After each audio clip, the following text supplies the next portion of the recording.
पहले तो मुझे मेरा रोल नंबर याद नहीं था, सो मैं सोच रही थी रोल नंबर सर्च करते हैं, then I just go for searching it. तो मैंने अपना रोल नंबर निकालने की कोशिश कर रही थी, तब तक मुझे अपना नाम दिखा। मुझे लगा शायद मैं किसी एक बीच के पेज पे हूँ, बिकॉज आई नेवर, मतलब मुझे नहीं उम्मीद थी कि शायद ये पहला ही पेज है। फिर मैंने स्क्रॉल करके साइड में देखा, वहाँ 1 लिखा हुआ था।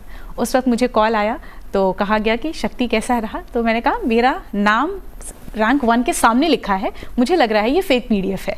तो फिर मुझे कहा गया नहीं, आप अपना रोल नंबर क्रॉस वेरीफाई कीजिए, और उससे फिर मुझे फाइनली विश्वास हुआ कि वो मेरा ही नाम था और 5-6 सालों की ये जो मेहनत थी वो फाइनली सक्सेसफुल हो चुकी है। कौन था उस समय आपके आसपास?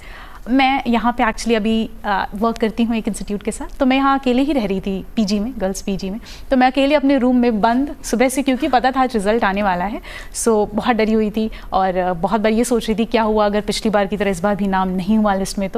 तो मैं अकेले ही थी उस वक्त। तो वो जो एक मोमेंट है वो मेरा, वो शायद लाइफ टाइम मेरे साथ रह जाएगा। जिस वक्त कोई नहीं था, अकेली मैं थी, एक मोमेंट पे हार रही थी और दूसरे ही मोमेंट पे मैंने फिर जीत देखी। थोड़ा सा और गहराई में जाइए।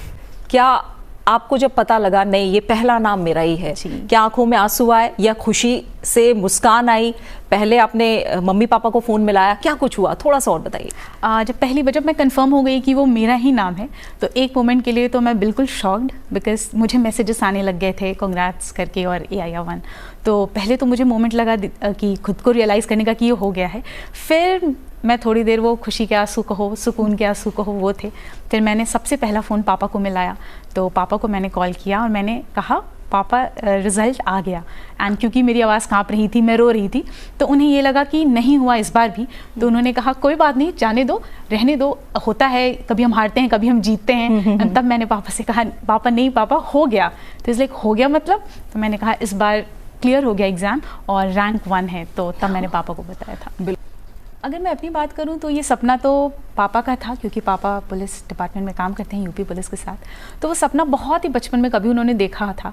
बट नॉर्मल स्टूडेंट्स की तरह हम भी, जब 11th-12th में बात आई स्ट्रीम चूज़ करने की, तो मेरा सपना था कि मैं डॉक्टर बनूंगी। तो मैंने बायो की स्ट्रीम चूज़ करी। साथ साथ मैं प्रिपेयर कर रही थी इलाहाबाद यूनिवर्सिटी में, जब मैंने एडमिशन लिया स्नातक में। तो उस वक्त तक यही था कि शायद या तो रिसर्च में जाना है या तो मेडिकल फील्ड में जाना है। एंड उसी की तरह मैंने मेहनत की, गोल्ड मेडल भी मैंने हासिल किया इलाहाबाद यूनिवर्सिटी से। सिमिलरली मैं बनारस हिंदू यूनिवर्सिटी गई। जब मैं वहाँ गई तो हमारा 6 मंथ का डिजर्टेशन वर्क होता है, जहाँ हमें रिसर्च, प्रॉपर एक रिसर्च एटमॉस्फेयर दिया जाता है। जब मैं वो काम कर रही थी, एंड उस वक्त ही के टॉपर्स थे कुछ जो न्यूज़ में आए, जिनके बारे में मैंने पढ़ा, तो ये 2 जब इंसिडेंट साथ साथ हुए, वो एक मोमेंट था जब मुझे इस एग्ज़ाम के बारे में बहुत ही क्लोजली पता चला।